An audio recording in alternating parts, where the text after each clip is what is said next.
Welcome student. अब हमारा topic है, देखिए ये स्टेट बोर्ड की किताब में 11th क्लास में दिया नहीं हुआ है, फिर भी मैं आपसे डिस्कस करूंगा क्योंकि आगे जो मैं समझाने वाला हूं अर्थ मैग्नेटिज्म, उसमें बात बड़ी इंपॉर्टेंट हो जाती है। ये टॉपिक आता है तो हम कंपास निडल समझ पाते हैं, मैग्नेटिक निडल समझ पाते हैं, और अगर मैग्नेटिक निडल या कंपास निडल अगर हम जानते हैं तो हम अर्थ मैग्नेटिज्म को आसानी से समझ सकते हैं। तो चलिए शुरुआत करते हैं इस टॉपिक की। इसमें ऐसा बताया गया है कि टॉर्क निकालना है आपको बाहर मैग्नेट जब आपने रखा होगा। देखो यहां पर मैग्नेटिक फील्ड जो कि येलो इस तरह से मैं बता रहा हूं, ये अपवर्ड डायरेक्शन में प्लेस की गई है। हम जानते हैं कि जब भी मैग्नेटिक फील्ड में नॉर्थ पोल लगा होता है, अगर मैग्नेटिक फील्ड में नॉर्थ पोल रखा होता है तो in the direction of field लगता है फोर्स, और साउथ पोल लगा होता है तो इससे अपोजिट डायरेक्शन में फोर्स लग रहा होता है। तो देखिए यहां पर क्या हुआ, यहां पर नॉर्थ पोल पे लगने वाला force in the direction of field है, साउथ पोल पे लगने वाला force opposite direction of field है। अच्छा, इसके कारण प्लस एम बी ऊपर की तरफ, माइनस एम बी नीचे की तरफ, तो plus M B minus M B net force zero. भाई plus M B minus M B net force zero, net force zero, लेकिन फिर भी ये ऑब्जेक्ट नेट फोर्स जीरो होने के बावजूद भी आप देख सकते हैं यहां से यहां तक, यहां से यहां तक बराबर है, ये रोटेशनल मोशन परफॉर्म करना स्टार्ट होगा, इस तरह से घूमना स्टार्ट होगा। वही हमें कैलकुलेट करना है कि वो टॉर्क कैसे निकाला जाता है। चलिए वही टॉर्क बोर्ड पर कैलकुलेट करेंगे, समझेंगे कि इसकी वैल्यू कैसे निकलती है। टॉर्क के और अलग अलग केसेस देखेंगे कि जब थीटा 0 हो, थीटा 30 डिग्री हो, थीटा 90 डिग्री हो, तब टॉर्क कैसे निकाला जाएगा ये हम सीखते हैं। चलिए बोर्ड की तरफ देखिए स्टूडेंट, हमें टॉर्क निकालना है तो पहले समझते हैं कि आपके पास ये मैग्नेटिक फील्ड है। मान लीजिए मैग्नेटिक फील्ड है, यूनिफॉर्म फील्ड है। अच्छा, ये यूनिफॉर्म फील्ड अगर आपके पास एग्जिस्ट कर रही है, आपने इसमें दो पोल रख दिए, नॉर्थ और साउथ बार मैग्नेट रख दिया, ये रही एक्सेस, एक्सेस के साथ में थीटा एंगल पे रखा, ठीक है। तो नॉर्थ को मैं प्लस एम कहूंगा, साउथ को माइनस एम कहूंगा। भाई मैग्नेटिक फील्ड की डेफिनेशन क्या बताई थी मैंने, force experience by per unit pole strength या per unit pole is called magnetic field. तो एफ इक्वल टू आप क्या लिख सकते हैं, तो एफ इक्वल टू आप एम भी लिख सकते हैं। तो फोर्स की डायरेक्शन वही होती है जो मैग्नेटिक फील्ड की डायरेक्शन होती है, या ये कह लो मैग्नेटिक फील्ड की डायरेक्शन जो होती है वही फोर्स की डायरेक्शन होती है, बराबर है। तो अब क्या हुआ, ये रहा आपके पास में मान लीजिए प्लस एम, ये रहा आपके पास में माइनस एम, ये यहां से यहां तक दोनों के बीच का सेपरेशन है ट्वाइस एल, ऐसा हम पकड़ते हैं। Let I say this is A, this is B, okay.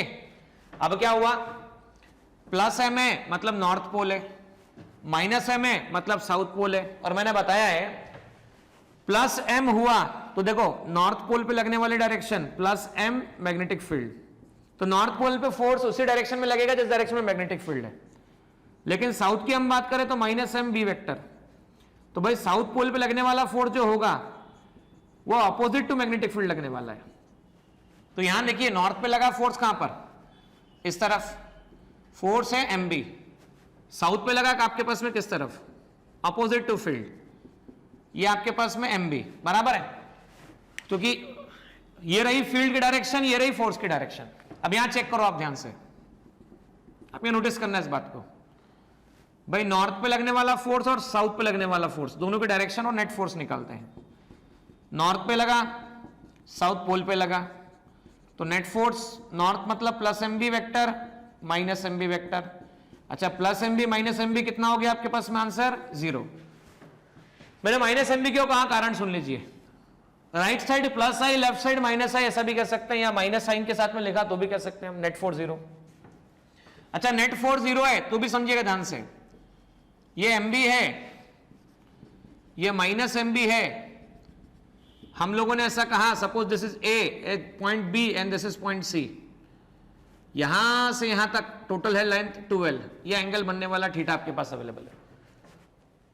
अब इसके कारण क्या हो रहा है, ये फोर्स इधर की तरफ लग रहा है, ये इधर की तरफ लग रहा है, इस कारण से घूमना शुरू कर रहा है, और घूमना शुरू कर रहा है, ये इधर ये इधर, तो ये ऐसा घूमेगा, तो कौन सी मोशन होगी, तो घूमने वाली मोशन जो होगी वो रोटेशनल मोशन होगी। सो दिस रोटेशनल मोशन में हम कह सकते हैं torque is defined as force into perpendicular distance. तो ये रहा एम बी, ठीक है। इस फोर्स को मैं लिनियरली पीछे लेके आता हूं, क्लास में कई बार डिस्कस कर चुका हूं बच्चों आप लोगों से कि जब भी फोर्स को कोलिनियर शिफ्ट किया जाता है तो कोई बदलाव नहीं आता है। तो देखो ये एम बी और ये एम बी और ये आपके पास में परपेंडिकुलर डिस्टेंस, तो परपेंडिकुलर डिस्टेंस कितना है, फोर्स इंटू परपेंडिकुलर डिस्टेंस दोनों के बीच का हो गया BC, ये एम बी, ये M B perpendicular distance B C. तो in triangle A B C sine theta perpendicular upon hypotenuse, तो बी सी आ गया आपके पास में B A sine theta. Now B C B A sine theta है, तो बी ए कितना है आपके पास में, तो चेक करो, बी ए आपके पास है 12 साइन थीटा, तो टॉर्क के एक्सप्रेशन में से रख दो, force into 12 sine theta, force है एम बी 12 साइन थीटा, तो टॉर्क को लिखा जा सकता है m multiply by 12 into B into sine theta, बराबर है। और m मल्टीप्लाई बाय 12 को क्या लिखते हैं बोलो, m मल्टीप्लाई बाय 12 को अभी तक हमने क्या लिखा है, तो स्मॉल m मल्टीप्लाई बाय 12 को हमने कैपिटल M लिखा है। क्या लिखा है स्टूडेंट्स, कैपिटल M लिखा है, तो हम यहां पर कैपिटल M लिख सकते हैं, we can write capital M। So torque की वैल्यू आ जाती है capital M capital B sine theta, इसे ऐसा कहा जा सकता है, या A क्रॉस B से आप इसे ऐसा लिख सकते हैं mod A mod B sine theta. तो टॉर्क की डायरेक्शन जो आएगी M क्रॉस B, दोनों के क्रॉस प्रोडक्ट के हिसाब से निकाली जाएगी, या कह सकते हैं the direction of torque is perpendicular to, direction of torque is perpendicular to M and B also, मतलब torque is perpendicular to M and M vector is perpendicular to B vector, ये तीनों परपेंडिकुलर है आपस में। आई जे के से इनके directions भी निकाले जा सकते हैं इजीली, ठीक है ना। तो I क्रॉस J हुआ, I क्रॉस J का डायरेक्शन K होगा, J क्रॉस K हुआ तो इसका I होगा, और K क्रॉस I आपके पास हुआ तो उसका डायरेक्शन J होगा। अब इसका उल्टा I क्रॉस K हुआ तो माइनस J होगा, K क्रॉस J होगा तो माइनस I होगा, और J क्रॉस I होगा तो माइनस K आपके पास में डायरेक्शन निकल कर आएगा। ओके स्टूडेंट्स, आप समझिए, इसमें डिफरेंट केसेस पॉसिबल है। तो केस फर्स्ट है, थीटा अगर जीरो कर दें तो आप साइन जीरो कितना हो जाएगा, तो जीरो हो जाएगा। अच्छा, थीटा जीरो होने का मतलब समझे, ये मैग्नेटिक फील्ड है, इस मैग्नेटिक फील्ड में आपने क्या कर दिया, बार मैग्नेट को ऐसे रख दिया,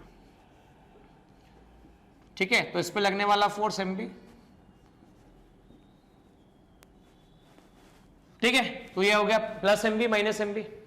तो ऐसे केस में एक्सेस का फील्ड से बनने वाला, ये रही एक्सेस, मैग्नेट की एक्सेस ये रही, और यही रहा फील्ड का डायरेक्शन, दोनों का बनने वाला एंगल थीटा जीरो है।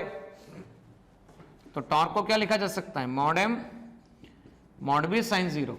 So torque can be written zero. दूसरा केस है टॉर्क थीटा 180 डिग्री कर दीजिए, तो वापस साइन 180 की वैल्यू चेक करें आप, साइन 180 जीरो होता है। तो भाई ये रहा आपके पास मैग्नेटिक फील्ड, और इस मैग्नेटिक फील्ड में आपने नॉर्थ इस तरफ रख दिया, साउथ इस तरफ रख दिया, नॉर्थ इस तरफ साउथ इस तरफ, तो एम बी इस तरफ, एक एम बी इस तरफ, ये रहा आपके पास में एक्सेस, ठीक है। तो पहले शुरुआत में क्या था, शुरुआत में आपके पास में इस तरह से रखा हुआ डायग्राम था, नॉर्थ साउथ, तो नॉर्थ साउथ थीटा एंगल बना रहा था। तो आपको अगर 180 करना है, मतलब नॉर्थ को घुमाते घुमाते ऐसा लाए, फिर ऐसे लेके आए, फिर ऐसा कर दिया, तो देखो नॉर्थ शिफ्ट हो गया इस तरफ, साउथ इस तरफ आ गया, 180 हो गया, और साइन 180 कितना होता है, तो जीरो होता है। So torque can be written mod M mod B sine 180, तो ये आंसर आपके पास में जीरो आ जाता है।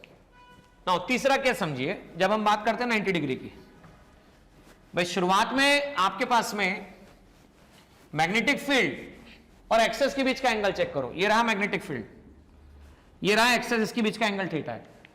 आपने इसको ऐसा कर दिया वर्टिकल,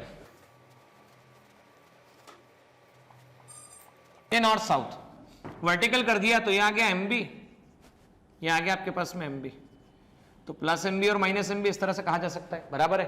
तो टॉर्क थीटा 90 डिग्री किया, तो साइन 90 की वैल्यू आपके पास आती है +1, और +1 ये मैक्सिमम वैल्यू होती है, मैक्सिमम वैल्यू होती है, तो हम लिख सकते हैं torque equal to mod M mod B sine theta. तो साइन टॉर्क मैक्सिमम टॉर्क की वैल्यू आएगी आपके पास में mod M mod B sine 90, sine 90 +1 है, तो मैक्सिमम टॉर्क आ जाएगा आपके पास mod M mod B, this can be written maximum torque. Okay, अच्छा एक बात मैंने अभी लिखी थी आपके सामने, torque perpendicular to M, M perpendicular to B, तो हम सीधा कह सकते हैं torque multiply by M vector equal to 0, क्योंकि जब भी दो वेक्टर आपस में परपेंडिकुलर होते हैं, तो उनका डॉट प्रोडक्ट 0 होता है. m vector dot b vector equal to 0 and b vector dot tau vector that is equal to 0.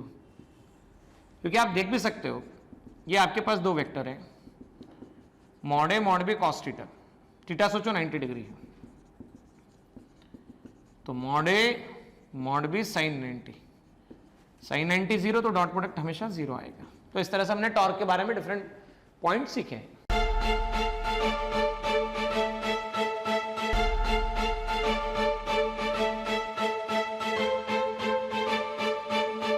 Purohit academy, main branch Prabhat Chowk, MJ college road, Lokmanya हॉस्पिटलच्या बाजूला, जळगाव. आणि पांडे क्लासेस जवळ, बंधन बँके शेजारी, ट्रॅफिक गार्डनच्या समोर, जळगाव.